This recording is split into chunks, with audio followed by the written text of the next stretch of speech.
Bismillahirrahmanirrahim. Assalamualaikum warahmatullahi wabarakatuh. Alhamdulillah wassalatu wassalam ala nabiyina Muhammad wa ala alihi wa ashabihi wa man tabi'ahum bi ihsanin illa yaumiddin. Kita lanjutkan materi kita tentang pengolahan data dan sebagainya. Terus sekarang kita masuk ke bagaimana mengaplikasikan apa sih tools yang digunakan untuk pengolahan data. Ya, mungkin untuk pengantar bahasa R ya, R program, aplikasi yang digunakan untuk menerapkan materi-materi yang sudah kita bahas sebelumnya ya, seperti data science, seperti data mining. Kayak gimana sih? Nah, ini salah satu aplikasi yang bisa kita gunakan ya. Namanya R programming. Jadi bahasa R ini adalah bahasa pemrograman dan perangkat lunak untuk data science ya, analisis statistik, grafik dan pelaporan. Jadi dikembangkan oleh orang dari Universitas Auckland ya, Ross IHK dan Robert Gentleman. Terus dikembangkan lagi sama tim yang lebih banyak ya, karena dia sifatnya public license ya. Jadi lisensi yang diperuntukkan untuk umum ya, dibuka. Kalau misalkan lisensi atau aplikasi yang tertutup kayak Windows atau aplikasi yang komersial, dia biasanya tidak dibuka skripnya. Kelebihannya memang ya si membuat aplikasi itu ya bisa kaya raya ya, tapi kalau kekurangannya ya aplikasi itu terbatas pada tim yang kecil. Nah, sementara aplikasi R ini adalah aplikasi yang dibuka secara umum sehingga setiap orang bisa menambahkan, mengedit. Bahkan aplikasi ini adalah aplikasi yang dikembangkan oleh berbagai kampus universitas ya. Kelebihannya apa? Kelebihannya jadi kaya akan fitur-fitur yang terus dikembangkan oleh masing-masing orang yang suka rela volunteer untuk mengembangkan aplikasi ini ya. Kalau kita mau menginstal bahasa R, kita tinggal mengetik ya di sini R programming. Oke, nanti akan muncul. Kita ambil di R project ya. Nah, kita buka di laman www.rproject for Statistical Computing. Nah, inilah bahasa R ya. Pada situs ini kita bisa mendownload program atau bahasa R ya, sebagai aplikasi dari data science. Nah, di sini kita bisa install di bagian download ya. Nah, di sini banyak banget kita lihat mirror yang bisa kita gunakan untuk mendownload ya. Jadi memang R ini adalah program yang cukup luas digunakan dan dikembangkan oleh berbagai universitas. Maka di sini yang menjadi server mirrornya adalah berbagai universitas di berbagai penjuru dunia. Oke, seperti ini. Baik, adapun tampilan R ini seperti ini ya. Dia merupakan command line. Kita misalkan membuat perintah di sini ya. Ya, seperti itu ya. Kita mau menghapus, jadi dia merupakan command line basisnya.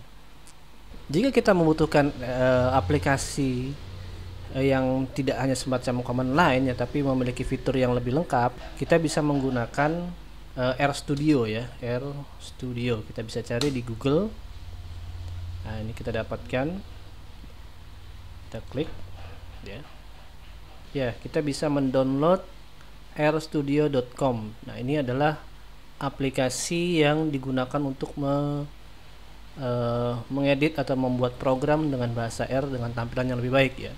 Kita bisa masuk ke menu download. Nah, di sini ya kita bisa mendownload RStudio untuk open source license ya, free ya. Karena di sini ada juga yang bayar, ada RStudio desktop, ada yang server. Karena biasanya perbedaan antara yang berbayar dengan yang tidak adalah pada fasilitas dan juga penggunanya ya, usernya. Biasanya kalau yang untuk RStudio server ya, dia bisa digunakan oleh banyak orang ya. Terus juga ada supportnya, ada macam-macam ya. Tapi kita gunakan untuk belajar menggunakan RStudio open source license ya. Baik, ini untuk tampilan RStudio ya. Bisa kita lihat bahwa tampilan pada RStudio ini lebih lengkap ya. Dia memiliki fitur yang lebih banyak ya.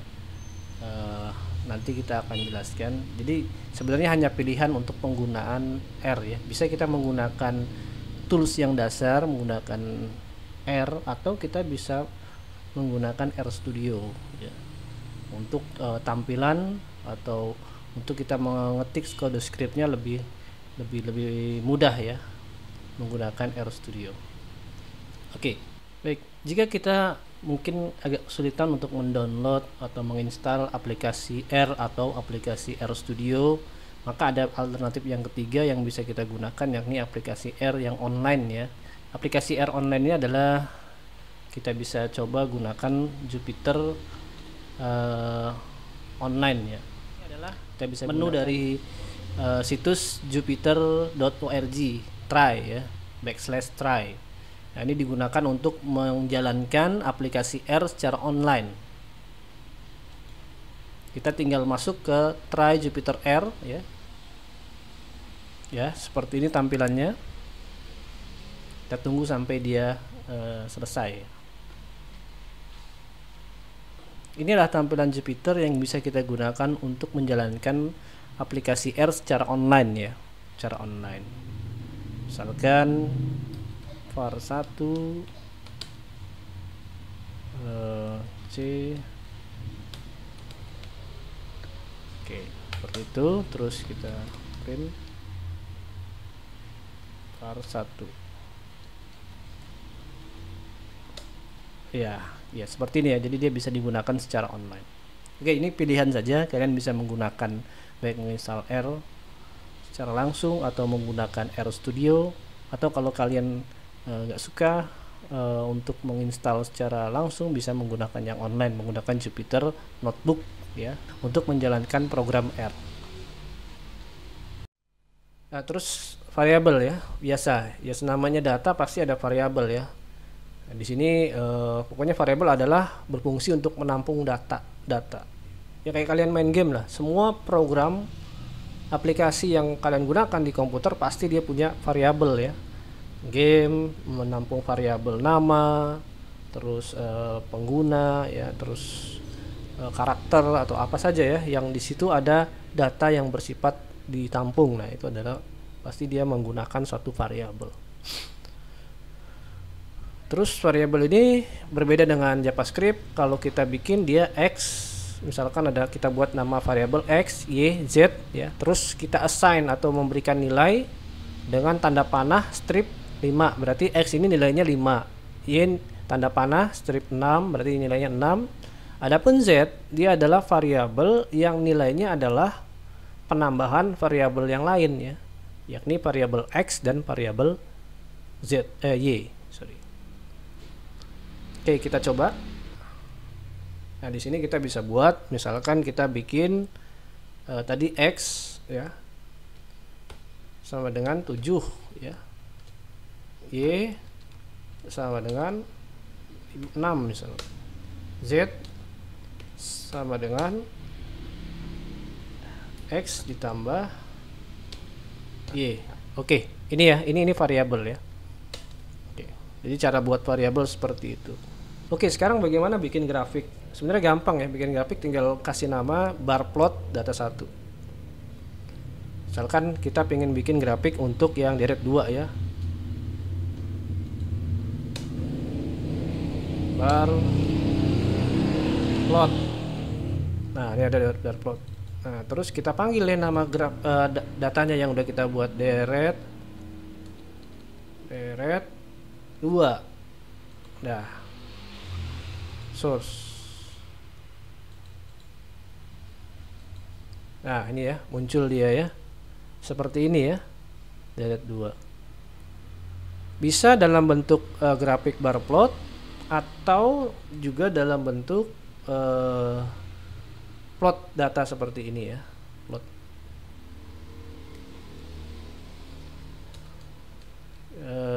Plot.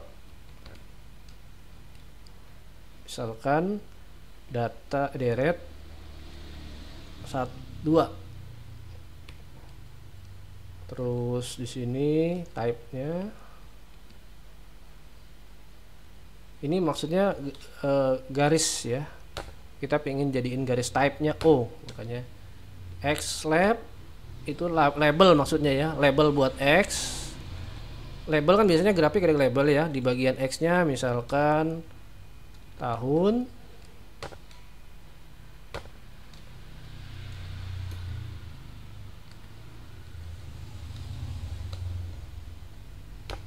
terus Y lab, label ya, label buat aksis Y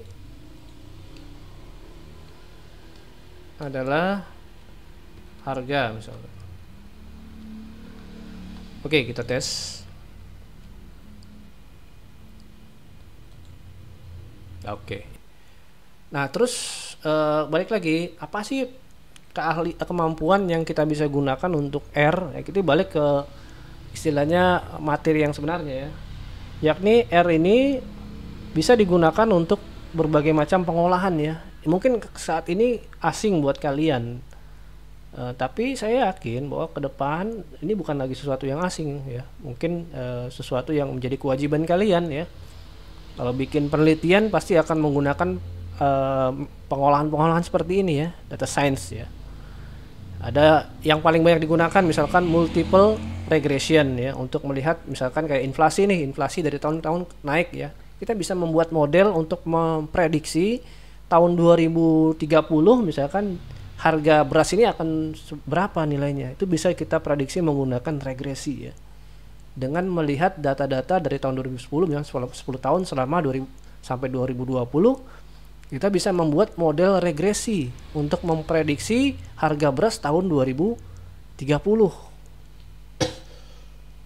Yaitu menggunakan model-model ini ya. Itu yang kenapa orang senang membuat yang namanya prediksi-prediksi ya, prediksi ke depan, Covid kapan berakhir dan akan sebanyak apa, dan itu menggunakan model-model seperti ini ya, logistik, terus melihat data normal apa enggak, normal distribution, binominal distribution, Poisson regression, macam-macam ya. Ini enggak terbatas pada yang disebutkan di sini, bahkan ini yang disebut sebagai library ya, atau perintah-perintah yang ada dalam perpustakaannya si R ini, library-nya. Misalkan kita pakai R di sini juga sama ya. Ini biasanya dipakai oleh orang-orang yang kuliah ya untuk melihat nilai regresi ya. Mudah banget cara makainya ya. Tinggal masukin variabelnya, terus ngetik ini, tinggal di print, sudah selesai keluar regresi. Kalau ngitung manual, masya Allah. Luar biasa susah ya. Oke, mungkin itu ya pengantar untuk bahasa R. Tentunya materi ini tidak mencakup seluruhnya tentang bahasa R, karena ini juga aplikasi yang mudah yang bisa dipelajari 1-2 jam ya. Tapi butuh waktu ya. Mudah-mudahan itu pengantar dari saya. Kalau ada tambahan atau pertanyaan, tafadhol silakan. Ada yang kurang dimengerti ya? Pak, regresi itu bukannya penurunan signifikan kegiatan ekonomi, Pak? Regres itu kan progres, regres naik ya. Cukup ya? Baik, kalau cukup, tolong ini dikerjakan, ada tugas ya. Sederhana kok. Kalau kalian buka sebenarnya sudah ada di apa namanya, di tugas-tugasnya ada semua ya. Di apa maksudnya, di PowerPoint yang saya berikan ada ya. Ya ini membuat variabel, terus variabel deret, median, modus ya, variabel dan mengkalikan ya, dan buat tabel ya. Pakai ini tulisnya sudah saya kirim juga, atau kalian download sendiri juga bisa ya. Oke, baik, mungkin demikian materi yang saya bisa sampaikan. Intinya bahwa aplikasi R ini adalah aplikasi yang digunakan untuk mengolah data ya. Aplikasi ini nggak jauh beda dengan aplikasi pemrograman lainnya, ada variabelnya, ada cuman aplikasi R ini adalah aplikasi yang kaya dengan berbagai macam model yang sudah tertanam di dalamnya ya, atau disebut sebagai library ya. Karena aplikasi ini adalah open source, dikembangkan oleh tidak orang biasa, tapi para pengajar, para profesor, para ilmuwan yang berada di berbagai kampus dan di lembaga-lembaga lainnya ya. Jadi aplikasi ini selain gratis juga sangat powerful ya, sangat powerful. Dan kita di zaman sekarang tidak bisa tutup mata dengan yang namanya data kan. Data ini adalah hampir bisa dibilang sangat penting, karena kita semua orang nggak akan bisa ngomong apa-apa kalau dia nggak punya data kan gitu. Semuanya diukur dengan ada datanya nggak, ada buktinya nggak, ada bukti sambil sama data tuh udah hampir sama. Jadi kalau kita memahami ini ya, ini akan jadi satu nilai unggul ya, kompetitif bagi kita dalam menghadapi masa depan kita yang sangat berkaitan dengan data-data ya. Oke, demikian yang saya bisa sampaikan, mudah-mudahan ada faedah bagi saya maupun penonton sekalian ya. Kita tutup materi kita dengan membaca doa kafaratul majelis. Oh ya, jangan lupa absensinya di kelas aja ya, di Google di WhatsApp ya, di Google Group ya, tolong di absen namanya, nanti saya absen ya. Terus jangan lupa dikerjakan ini ya, karena ada nilainya ya. Kita tutup dengan membaca doa kafaratul majelis. Subhanakallah bihamdika asyhadu an la ilaha illa anta astaghfiruka wa atubu ilaik. Assalamualaikum warahmatullahi wabarakatuh. Waalaikumsalam warahmatullahi wabarakatuh.